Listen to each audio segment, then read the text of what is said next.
Buenos días, bienvenidos. Mi nombre es Saúl López Santizo y estoy en esta hora listo para presentarles una reflexión basada en el Salmo 40 acerca de cómo salir de la desesperación, de la fosa, del pozo de la desesperación, según la instrucción que nos da aquí el cántico escrito por el rey David. Voy a leer el Salmo 40, la primera parte, dice así: para el director del coro, Salmo de David. Al Señor esperé pacientemente, y Él se inclinó a mí, oyó mi clamor y me sacó del hoyo de la destrucción, o de la fosa de la desesperación, del lodo cenagoso, asentó mis pies sobre una roca y afirmó mis pasos. Puso en mi boca un cántico nuevo, un canto de alabanza a nuestro Dios. Muchos verán esto y temerán y confiarán en el Señor. Entonces, David estaba pasando por una serie de dificultades y circunstancias en las cuales él se sentía como adentro de un hoyo, de una poza de aquel tiempo. En aquel tiempo utilizaban las cisternas para recavar y para depositar agua, pero también las utilizaban como para encerrar a los presos, a las personas que estaban en cautividad, como hicieron con José antes de llevarlo a Egipto, como hicieron también con Daniel cuando lo pusieron en un foso. Y entonces él se sentía en su alma así, él se sentía con desesperación, se sentía turbado, se sentía con ansiedad, ahora en este tiempo diríamos con estrés, se sentía con incertidumbre de lo que pasaría en su futuro. Él estaba, antes de ser rey, siendo perseguido por sus enemigos y tenía incertidumbre, se hallaba en esta situación. Aplicándolo a nuestro tiempo, podríamos decir ahora que con esta situación de la pandemia pueden haber mucha situación de desesperación. Pensar nosotros en el futuro, a veces hay incertidumbre por la situación económica en la cual estamos viviendo, por todo eso, pero aquí vamos a ver el consejo que nos da a través de esta instrucción, a través de este cántico, el Salmo 40. En primer lugar, David clamó, y la palabra clamar en la Biblia significa es un tipo de oración, pero una oración que sale del interior, una oración que sale de lo profundo del ser. Dice Jeremías: clama a mí y yo te responderé y te revelaré cosas difíciles que tú no sabes. Cuando Jeremías estaba preso en la cárcel, Dios le dio esta palabra. Muchas veces nosotros nos desesperamos porque no vemos resultados, respuestas en el presente. Pero muchas veces somos como aquellos niños que no esperan llegar a su destino, dicen a qué horas llegamos, cuándo llegamos, pero Dios en ese tiempo, en ese proceso, Él nos forma y Él tiene algo que enseñarnos y nosotros confiamos en Él. La palabra que utiliza aquí el rey David, cuando dice pacientemente esperé en el Señor, está hablando en primer lugar de una esperanza. El idioma original aquí se debería leer esperé esperando. La esperanza es parte de la fe. Es pues la fe, la convicción de las cosas que se esperan. La esperanza es una expectativa del futuro. Cuando nosotros venimos y le pedimos a Dios, debemos de esperar recibir algo. Es necesario que los que a Dios se acercan crean que le hay y que Él es galardonador de los que le buscan. La esperanza nos da a nosotros confianza y seguridad, pero la paciencia podemos decir que es perseverancia, es firmeza, es permanencia. En cambio, la impaciencia puede traer estrés, frustración y enojo. Pero David, cuando esperó pacientemente en el Señor se inclina a su oración y lo sacó del hoyo. No solamente el Señor nos saca, sino que nos da seguridad. Él nos pone nuestros pies firmes. Dice aquí, puso mis pies sobre una roca y afirmó mis pasos. Los pasos ya a la hora de estar caminando, Él nos promete que van a ser firmes. Porque aunque nosotros no miremos claras las cosas de nuestro alrededor ni en el futuro, pero Dios que va con nosotros sí conoce el futuro.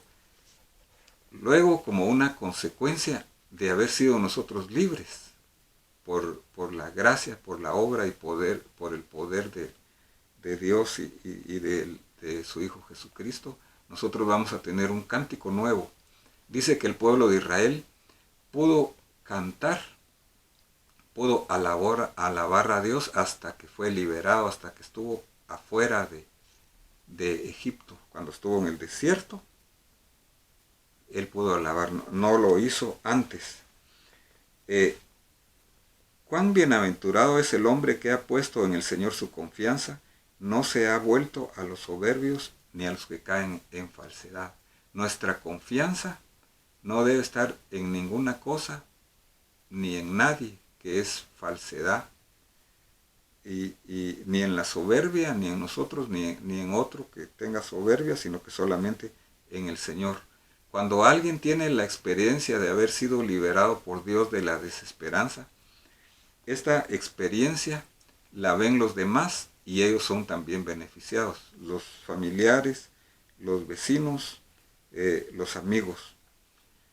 Más adelante, el salmista nos da a nosotros una serie de elementos que él experimenta al estar ya fuera de esa fosa. Elementos y realidades. En primer lugar, dice, muchas son, Señor, oh Dios mío, tus maravillas, y muchos tus designios. Nadie hay que se compare contigo. Si yo las anunciare y hablare de ellas, no podría enumerarlos. Entonces, algo que es muy saludable tomar en cuenta es hacer un recuento de todas las bendiciones que Dios nos ha dado en el pasado, de todas las bendiciones que ya hemos recibido juntamente con Cristo, porque Cristo es la provisión de Dios para nosotros. Dice aquí, sacrificio y ofrenda de cereal no has deseado, has abierto mis oídos, holocaustos y ofrendas por el pecado no has requerido. Entonces dije, he aquí vengo, aquí está hablando de Jesucristo, que Él cuando entró al mundo, Él dijo, he aquí yo vengo, en el rollo está escrito de mí, me deleito en hacer tu voluntad, Dios mío. El apóstol en el libro de los Hebreos 10:5 lo explica de la siguiente manera, sacrificios y ofrendas no has querido, pero me has preparado un cuerpo. Cuando el Señor se hizo carne y habitó entre nosotros, he aquí he venido para hacer, oh Dios, tu voluntad, y por esa voluntad, dice el apóstol Pablo aquí, hemos sido santificados mediante la ofrenda del cuerpo de Jesucristo ofrecida una sola vez para siempre. Entonces, si nosotros tenemos puesta nuestra fe en la obra que Cristo hizo en la cruz del Calvario, eso nos va a sostener, porque debido a eso es que el Señor nos da toda bendición, y en esto consiste la salvación. Cuando nosotros somos justificados entonces por la fe, estamos llamados a vivir una vida justa, pero teniendo la ley de Dios en nuestro corazón y obedeciéndole a Dios por amor. He proclamado, dice el versículo 9, buenas nuevas de justicia a la gran congregación. No refrené mis labios, oh Señor, tú lo sabes, no he escondido tu justicia dentro de mi corazón, he proclamado tu fidelidad. Entonces, el salmista David aquí está dando las buenas noticias, predicando el evangelio de buenas nuevas que consiste en la justicia de Dios que es por la fe en Jesucristo. Y viviendo nosotros también debido a esa fe, a esa fidelidad de Dios. Y también otra de las buenas nuevas es que Dios tiene características que nos benefician a nosotros. Dios es un Dios que es Dios de misericordia, de compasión, es un Dios fiel que no nos va a nosotros a fallar, y su fidelidad y su misericordia son cada día, son continuas. Y aunque en nosotros haya iniquidades, porque aquí lo dice, me rodean males sin número, mis iniquidades me han alcanzado, ten a bien, oh Señor, libertarme, apresúrate, oh Señor, a socorrerme. Sean avergonzados y humillados los que buscan mi vida para destruirla, según sean vueltos atrás y cubiertos de ignominia los que se complacen en mi mal, sean avergonzados los que me dicen, ea, ea. Entonces, el Señor nos va a liberar de nuestras iniquidades, de nuestro ser interior, de la naturaleza de pecado. Él nos ha libertado. Dice que el Señor Jesús nos ama y Él nos ha libertado con su sangre de nuestros pecados, incluso de nuestras enfermedades físicas y de nuestra alma. Él fue herido por nuestras rebeliones. Entonces vamos a aprender nosotros a ser vencedores, porque Cristo en la cruz fue vencedor por nosotros. Luego dice, regocíjense y alégrense en ti los que te buscan. Otra de las formas entonces que nos va a afirmar a nosotros en nuestra fe es buscar al Señor.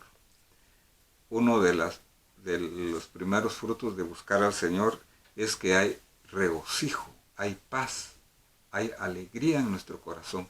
Y la forma de buscar al Señor es a través de una oración como la hizo el rey David, una oración de clamor, una oración también de meditación, estudiar, investigar la palabra de Dios, la Biblia, meditar en ella día y noche y poder nosotros también como resultado alabar a Dios. Dice que digan continuamente los que te buscan, engrandecido sea el Señor. Y entonces ya para terminar, nosotros tenemos la gran bendición aquí de que si hay aflicción, si hay necesidad, por cuanto yo estoy afligido y necesitado, el Señor piensa en mí.